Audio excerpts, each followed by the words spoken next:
राज्यावर आसमानी संकट आहे. मराठवाडा अक्षरशः पुरामध्ये बुडालेला आहे. अशा काळात राज्याचे एक जबाबदार मंत्री, अर्थमंत्री माननीय अजितदादा पवार साहेब यांनी एक विधान केलं की पैशाचं सोंग काढता येत नाही. प्रत्येक आमदार, खासदार, मंत्री यांनी स्वतःचा महिन्याचा पगार देण्याचं ठरवले असं कानावर आणि मीडियातून बातम्या आहेत. ठीक आहे, चांगली गोष्ट आहे.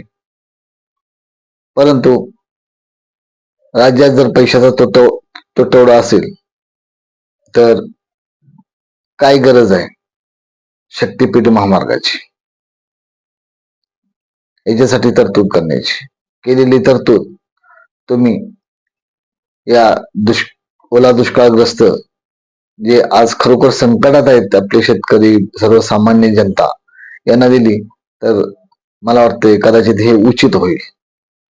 दुसरा विषय की जर खरोखरच राज्य सरकारकडे फंड नसेल तर त्यांनी पीएम केअर फंडातून पैसे उभा करायला पाहिजे.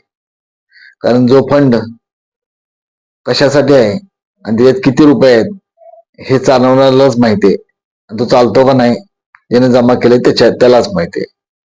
पंतप्रधानांनी बिहारमध्ये आत्ताच एक घोषणा केली की 10,000 रुपये महिलांना दिले जातील.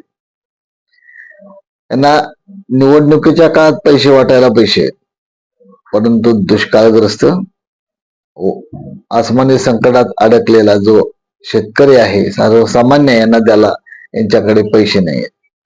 राज्य सरकारना, मुख्यमंत्री महोदयांना माझी विनंती आहे की त्यांनी दिल्लीमध्ये जाऊन पीएम खंडातून जेवढी रक्कम हवी आहे तेवढी मागणी करून राज्याला आणावी आणि दुष्काळग्रस्त, ओला दुष्काळग्रस्त जे काही शेतकरी बांधव आहेत, सर्वसामान्य जनता आहे, यांना शक्यतो मदत करावी.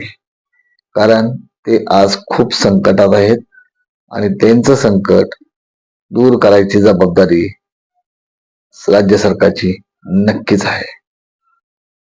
अशाच व्हिडिओसाठी तुम्ही राजकारण कट्टा सबस्क्राईब करा. व्हिडिओ आवडला असेल तर व्हिडिओला लाईक करा आणि जास्तीत जास्त शेअर करा. धन्यवाद.